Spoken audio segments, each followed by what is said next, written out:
Salut à tous, alors on se retrouve aujourd'hui pour que je vous fasse enfin le book haul de mes dernières acquisitions, c'est-à-dire quasiment toutes les acquisitions de 2019 puisque je vous ai présenté mes acquisitions de janvier, mais là je vais avoir février, mars, avril et une partie de mai. Et en fait, je ne pensais pas en avoir acheté autant, mais il semblerait bien que entre les SP, les cadeaux, etc., j'ai quand même une petite pile à vous montrer.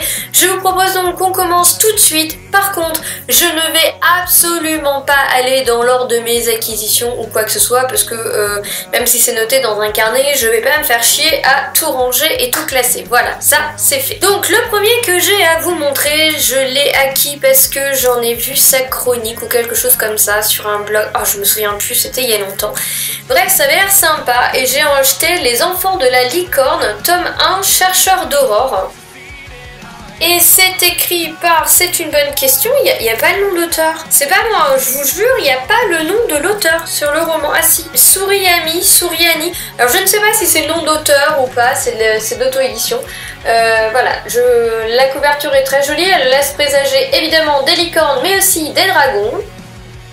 Et comme vous le voyez, il n'y a pas le nom d'auteur, ou alors je l'ai pas vu, ça c'est possible aussi. Donc ici nous sommes dans un roman de fantasy, dans un monde qui réunit les humains, les elfes et les esprits de la nature autour apparemment d'idéaux qui semblent idyllique, c'est le cas de le dire. Mais apparemment, il va arriver quelques malencontreuses mésaventures, je pense, au peuple des elfes, et il semblerait que le passé ne soit pas bien loin derrière. Voilà, je n'en sais pas plus, je suis pas sûre d'avoir envie d'en savoir plus. J'ai juste vu qu'ici on y parlait dragon et licorne, j'ai donc eu envie de découvrir ce texte qui est auto-édité. Ensuite, j'ai reçu plusieurs services presse par les éditions Lynx, que je remercie énormément parce que j'aime d'amour ce qu'ils créent, sincèrement c'est vraiment top. Et c'est donc ma lecture en cours, c'est Le Tyran des Songes par Oren Miller. Donc Oren Miller a écrit énormément de romans, notamment à L'Homme sans nom où elle nous a fait pas mal de thrillers. Ici nous sommes dans du fantastique, c'est pour moi l'occasion de découvrir sa plume et c'est une véritable révélation. Parce que non seulement l'univers est dingue, mais en plus la plume est extraordinaire, les dialogues sont à mourir de rire, bref je passe un sacré bon moment, même si c'est une petite bricasse, donc ça fait un bout de temps que je suis dessus, mais sincèrement j'adore et la couverture elle aussi est très très jolie. Ici nous allons rencontrer Emma qui est une jeune fille presque comme les autres, qui va sur ses 18 ans mais qui a la petite particularité de pouvoir lire dans les âmes des gens. Et après il m'est très difficile de vous raconter ce qui va se passer parce que je vais vous spoiler, mais sachez seulement qu'ici on y parle énormément de créatures différentes, qu'on a un sacré croisé je dirais entre les différentes mythologies puisqu'en fait vous allez vous rendre compte qu'une seule créature va prendre donc différents noms en fonction des époques par rapport aux humains. Et donc on va se rendre compte qu'Emma est protégée par une certaine catégorie de personnes, mais elle est aussi très convoitée par d'autres catégories pour diverses raisons que je vous laisse découvrir. Vous allez y rencontrer le chasseur, vous allez y rencontrer la mort, vous allez y rencontrer le marchand de sable, des sorciers, bref c'est vraiment génial, les dialogues sont à mourir de rire, le personnage de Jack Mowbray que je vous laisse découvrir est de loin mon préféré, il est extraordinaire.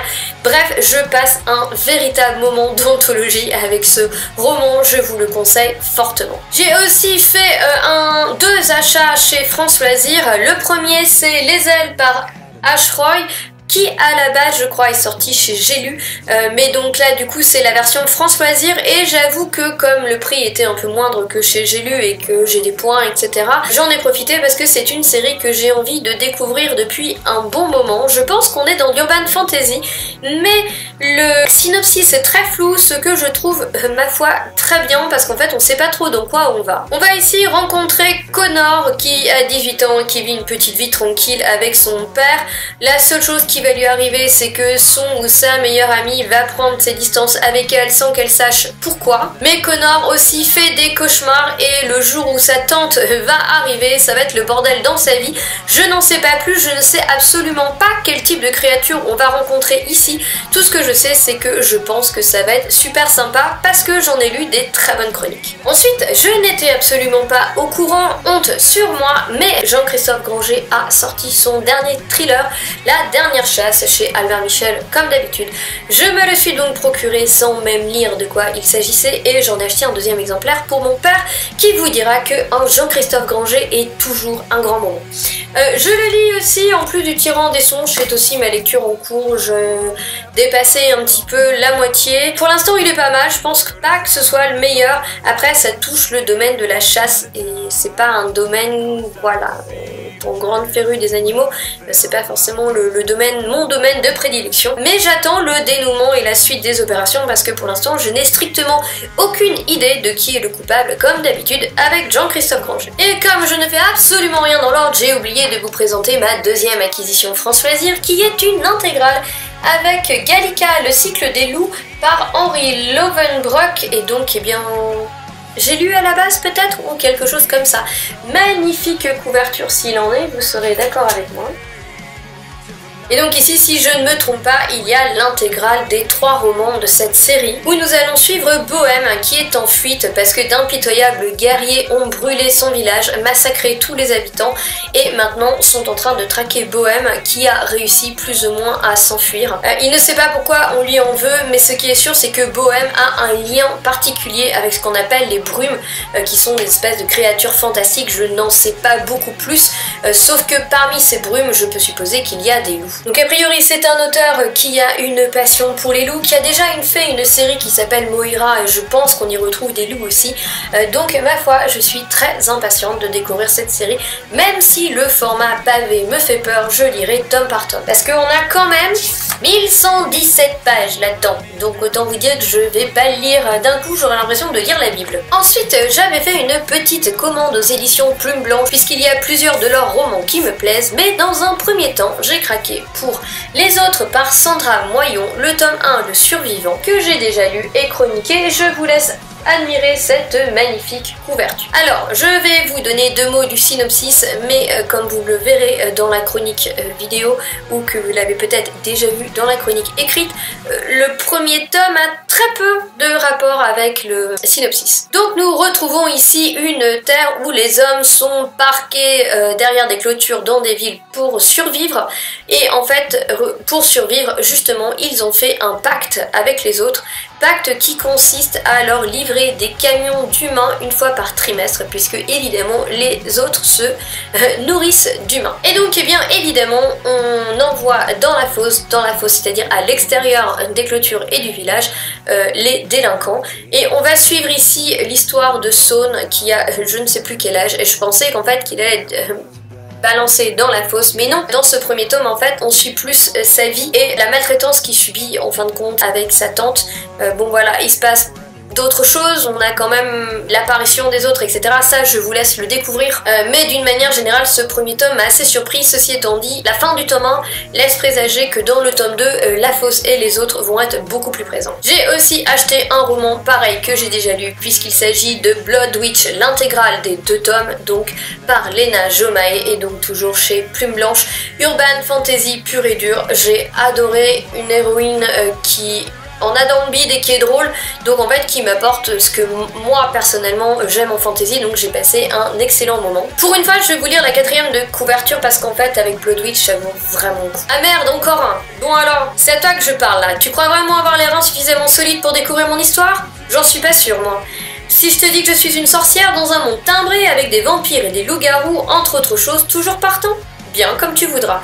Alors vas-y, prends-le ce bouquin, installe-toi confortablement et surtout, amène-moi un verre de tequila. Voilà, ça vous donne une idée. Donc ici, on part vampire, loup-garou, sorcière, voilà. Le melting pot, une fin qui est absolument inattendue, mais ça, je vous en reparlerai dans la chronique.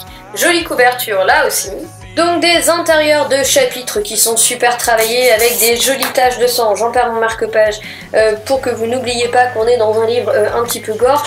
Et en fait à tous les débuts de chapitres, je pense que vous allez le voir ici, vous avez des espèces de bonhommes bâtons. Alors là en l'occurrence c'est pas un bonhomme bâton évidemment. Donc voilà, bonhommes bâtons qui ont toujours un rapport en fait avec un passage du chapitre. Donc pareil, ce roman est déjà lu et déjà chroniqué en tout cas en papier, et donc la vidéo ne devrait pas tarder. Ensuite, un livre dont la sortie me faisait énormément envie puisqu'il s'agit de La fille des deux mondes par Cici Hunter et paru aux éditions Michel Lafon. Donc vous avez le tome 1 ici que j'ai déjà lu et chroniqué, et le tome 2 quelque part, genre ici puisque je l'ai acheté directement à sa suite lorsque j'ai fini le tome 1. Des couvertures qui sont très jolies, qui sont assez sombres, beaucoup plus sombres que ne l'est le tome 1. Ici en fait vous allez rencontrer Riley Smith qui a une vie presque normal, si ce n'est que son père est thanatopracteur et qu'il a une certaine tendance à ramener son boulot à la maison. J'entends par là les fantômes des personnes qu'il a embaumées.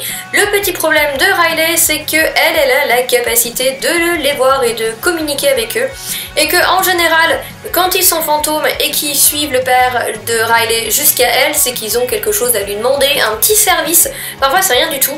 Avant de pouvoir passer de l'autre côté, ils ont un dernier petit truc à faire. Donc tout allait plus ou moins normalement dans cette étrange vie jusqu'à ce que le fantôme d'Abby vienne trouver Riley puisqu'elle voudrait que son assassin soit arrêté.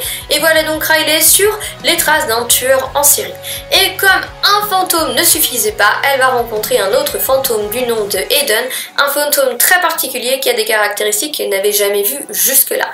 Vous vous en douterez, c'est du young adulte, donc il y a une sorte de romance entre guillemets, parce que n'oublions pas qu'Eden est quand même un petit peu beaucoup mort, qui va se passer entre Eden et Riley. Et donc, voilà, l'ayant lu, moi, ce qui me faisait un petit peu peur, c'est que finalement, on s'accroche plus ce qui va se passer entre Eden et Riley que ce qui va se passer avec Abby. C'est le cas. Malgré tout, je dois l'avouer, l'autrice a réussi à m'emmener dans son histoire, et c'est donc pour ça que j'ai acheté directement le tome 2 à la suite, que je compte lire juste après le Tyran des songes. Ensuite, je voudrais vous présenter Sur l'écorchure de tes mots par Pascaline Nolo dans la collection blanche des éditions du Chat Noir. Ici, nous sommes dans un contemporain que j'ai lu, chroniqué, etc. encore une fois. Donc vous voyez qu'il y en a quand même un paquet que j'ai lu et chroniqué, puisque mes romans étant encore sous carton, en fait, je lis ce que j'achète au fur et à mesure, ça m'évite d'ouvrir les cartons. En plus ici, c'est un roman qui me sort de ma zone de confort, mais que j'ai complètement adoré. C'est ma troisième lecture dans la collection Chat Blanc des éditions du Chat Noir, et c'est la troisième fois que ça fait mouche. Ici, on va parler de la reconstruction d'une relation entre deux personnes, ce qui change, c'est qu'on n'est pas sur un couple ou un ex-couple, on est entre un frère et une sœur qui se sont séparés entre guillemets alors qu'ils étaient très proches suite à un accident qui est arrivé à la sœur et qui l'a laissé défigurée. Je vous en dirai pas plus, mais donc ici en fait on aborde ce sujet et on aborde aussi évidemment tout le thème de être différent avec un certain handicap, des certains stigmates sur le corps, etc. C'est traité avec beaucoup de sensibilité, beaucoup de justesse. Je suis pas là pour vous en faire la chronique, mais voilà, ça vous donne 2 mots sur l'histoire. En début d'année, j'ai aussi reçu un petit colis de début livresque. Merci Maïté à toi, on s'est fait un petit échange de colis, et elle m'a donc offert Aeternia le tome 1 par Gabrielle Katz, sorti aux éditions Pocket. Ai-je vraiment besoin de présenter Gabrielle Katz et ses mondes de fantasy? Je ne pense pas. De toute manière, Aeternia, je n'ai absolument pas relu la 4e de couverture, je voudrais le lire en lecture commune avec Maïté, et donc j'ai pas envie de relire la 4e de couverture, donc vous ferez sans synopsis. Elle m'a aussi offert une valeur sûre puisqu'elle m'a offert le 6e tome de Charlie Davidson, Au bord de la 6e tombe, écrit par Darinda Jones et paru chez Milady. Idem, est-ce que vraiment je vous la présente, cette série d'urban fantasy que j'aime et que j'adore, avec Charlie qui est une faucheuse et qui est détective privé et à qui il arrive évidemment toujours tout un tas d'emmerdes, le tout matiné d'une bonne dose d'humour, et ça, c'est l'antidéprime absolue. J'adore ces univers, et donc je vais lire incessamment sous peu ce 6e tome. Une autre suite que j'attendais avec impatience et qui marque une fin de saga, il s'agit de Rage et de Feu, le tome 2 de Cendres et de Rêves, écrit par Sarah Delisle et paru chez Nanachi Édition, qui est une toute petite maison d'édition. J'avais fait la découverte de ce roman en 2018, enfin du premier tome. J'avais adoré ce mélange de genres, parce que vous êtes à la fois dans de la fantasy, mais c'est aussi du post-apo. Enfin bref, je vous laisse découvrir parce que tout est hyper bien expliqué. Et vous allez suivre Sérène qui est une fille et qui donc est plus ou moins cantonnée au métier de fille, et donc elle ne va certainement pas pouvoir devenir chevalière, c'est-à-dire c'est cavalier des chevaux dragons. Vous avez bien entendu, dans cette histoire on parle chevaux dragons et c'est extrêmement bien traité, sauf que Fulgur, une petite dragonne, va vouloir se lier avec Sérène et donc eh bien tout le monde va devoir faire avec ça. Sérène en est la première ravie, mais ça ne plaira pas à l'état-major puisque les chevaux dragons font partie de l'armée et il va alors arriver plein d'aventures et de mésaventures. J'ai adoré, c'est une excellente histoire et sincèrement j'ai trouvé ça très original, c'est très bien traité. Alors si vous aimez les dragons, que vous aimez les chevaux, sincèrement allez-y. Un autre roman déjà lu et chroniqué puisqu'il s'agit des Nocturnes par Tess Corsac, paru là aussi aux éditions Lynx. Donc la chronique vidéo est à venir incessamment sous peu, la chronique papier est déjà parue. Je vais pas pouvoir vous dire énormément de choses sur le synopsis parce qu'en fait tout ce qui fait l'intérêt du roman, c'est le mystère du synopsis. Mais il y a énormément de cas d'identité. Vous allez rencontrer des enfants et des ados et des jeunes adultes qui sont enfermés dans un institut. 125 sont en tenue rouge, 125 sont en tenue verte. Ils suivent des cours, etc. Assez classiques, ont une vie assez classique. À part 2 points, ils ne se souviennent absolument plus de qui ils sont, de ce qu'ils faisaient avant. Et ils ne savent absolument pas ce qu'ils foutent là. Et donc eh bien il y a certaines personnes qui vont commencer à se poser des questions et se demander un petit peu qui ils sont, ce qu'ils font là, pourquoi, et en fait ils ne sortent jamais, donc ils ont aucune idée du monde extérieur. Et vous avez aussi ces fameux Nocturnes. Je vous laisse découvrir ce roman qui était très très bon, avec une couverture qui, eh bien, comme d'hab aux éditions Lynx, est magnifique. Vous voyez la surbrillance là sur l'arbre et le hibou, je trouve ça trop génial. L'intérieur est super bien travaillé aussi puisque vous retrouvez en fait des changements de typographie, des petits détails, des choses comme ça. En début de chapitre, vous avez ce genre de choses qui est l'emblème en fait de l'institut. Alors si cet institut, cet emblème, etc. vous fait penser à Harry Potter, arrêtez tout de suite, on n'y est pas du tout. Moi perso, sur une certaine partie, sur un certain côté, ça m'a un petit peu fait penser à Night School de C.G. Doherty. Alors pas du tout dans l'intrigue, l'histoire, hein, on n'est pas du tout dans le même type de truc, mais par contre dans l'ambiance par rapport à l'école, avec les cours, etc. Les nocturnes, hein, vous avez la Night School dans Night School, mais c'est vraiment très léger, c'est juste une ambiance que j'ai retrouvée notamment au début de roman et que j'ai adoré. Vous avez un traitement des personnages et des personnalités ici qui est assez exceptionnel. Ensuite un roman qui m'a encore été adorablement envoyé par son autrice, il s'agit des Enfants d'Aliel, le tome 1, Le Grand Éveil par Sarah Schneider, paru aux éditions du Chien qui pense, oui c'est ça. Donc en fait à la base c'est une autrice suisse et donc là le roman est paru en France. Regardez-moi cette magnifique couverture. Là encore c'est une petite maison d'édition, mais c'est un roman de fantasy young adulte qui m'a fait énormément envie. On va suivre ici Lila qui avait une vie presque banale puisque ses parents sont décédés et donc elle vit avec son petit frère Jazz et aujourd'hui elle est assez grande pour s'occuper de la ferme, etc. Et donc eh bien elle vit comme ça jusqu'au jour où en fait il y a une série d'événements assez malheureux qui vont arriver. Et dont l'un des événements est que des créatures qu'elle n'a jamais vues de sa vie vont essayer de la tuer, et lors de cet essai de meurtre, essai avorté évidemment sinon il n'y aurait pas de roman, et bien Lila va se découvrir des pouvoirs et surtout elle va ramener à elle un chat que vous voyez ici qui s'appelle Flynn et qui a la capacité étrange de pouvoir parler. Ça va donc devenir son compagnon et surtout Flynn va être sa source d'information puisque Flynn va lui expliquer qui elle est vraiment et pourquoi, etc. Et donc eh bien vous avez donc cette jeune femme qui est en fait une Synalion avec des pouvoirs qui va donc partir à la recherche d'autres personnes comme elle afin de se regrouper pour pouvoir vaincre une entité qui est mauvaise. Voilà, je veux pas trop vous en dire parce que j'ai envie envie que vous découvriez par vous-même. Sachez que c'est un monde qui est très abouti. D'ailleurs, vous avez une carte en début de roman, carte que je vous présente vite fait ici. Ce que j'adore, voilà, moi je trouve que ça crédibilise énormément un roman. Alors il est possible parfois, parce que je filme, enfin j'essaye de filmer sur un fond vert, donc il est possible parfois que les couleurs des couvertures soient altérées, puisque je supprime mon fond vert derrière, mais ça a tendance à altérer un petit peu les autres couleurs, donc veuillez m'en excuser si les couvertures ne sont pas aussi belles que dans la réalité. Ensuite, un roman qui a énormément fait parler de lui et dont j'attendais la sortie, lui aussi va y passer incessamment sous peu. Il s'agit de Everless par Sarah Holland et donc paru chez Bayard.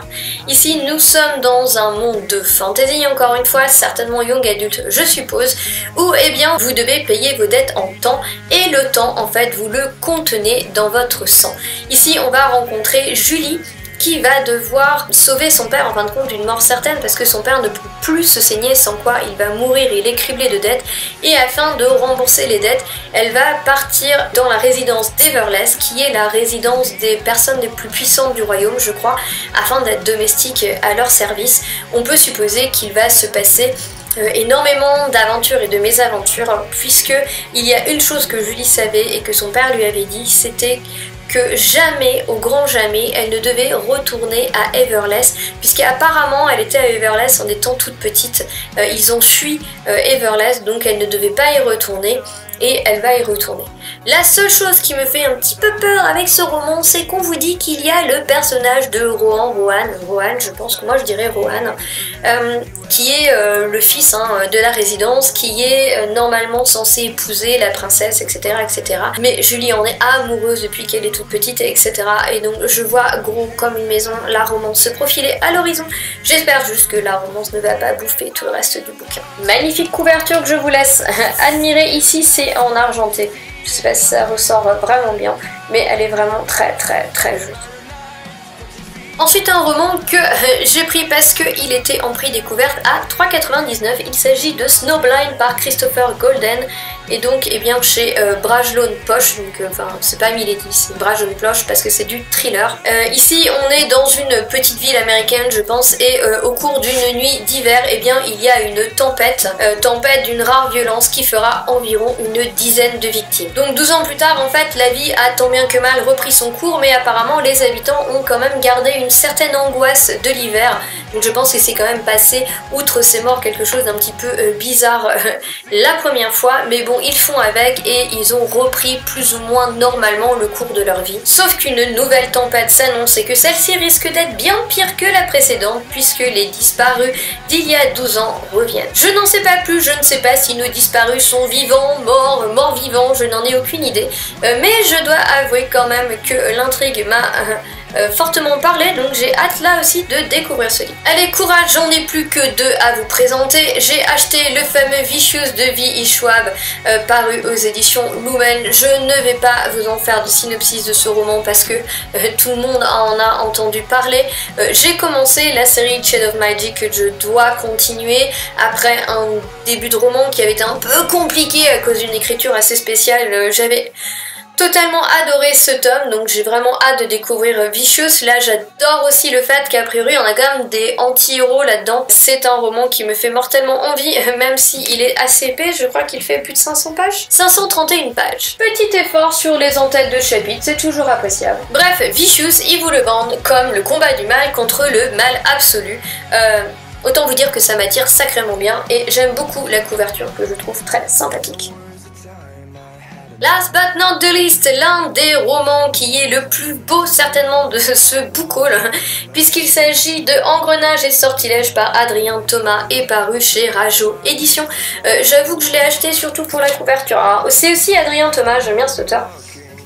Mais la couverture, elle brille de partout, il est splendide, c'est une véritable œuvre d'art, et rien que ça, sincèrement, ça fait envie. Je pense que l'auteur a dû bondir de joie quand il a vu son bouquin et qu'il l'a tenu la première fois entre les mains, parce que sincèrement, c'est une petite perle, une petite merveille. C'est pas pour être méchante, mais je suis pas habituée à ça avec Rajo, parce que en général, je suis pas hyper fan des couvertures de Rajo, mais alors là, putain, ils se sont rattrapés les mecs. Pareil à l'intérieur, vous avez un petit peu d'effort de fait, là vous avez un début de partie, ici un début de chapitre, donc voilà, c'est futile, c'est superficiel, mais moi j'aime toujours quand il y a ces petits efforts de fait. Donc, pour l'histoire quand même, parce que ça peut être intéressant, c'est sympa que la couverture soit belle, mais si l'histoire est intéressante, c'est encore mieux, et là sincèrement, ça me tentait bien aussi. Donc nous allons rencontrer Grise et Cyrus, qui sont élèves à la prestigieuse Académie des sciences occultes, excusez-moi je triche, et mécanique de Célindre. Voilà. Ouais, j'aurais pas réussi à le dire toute seule. L'une est apprentie mécanicienne et l'autre est un mage en devenir. Sauf que une nuit, ils vont réchapper de justesse à un enlèvement. Et au final, ils vont être obligés de fuir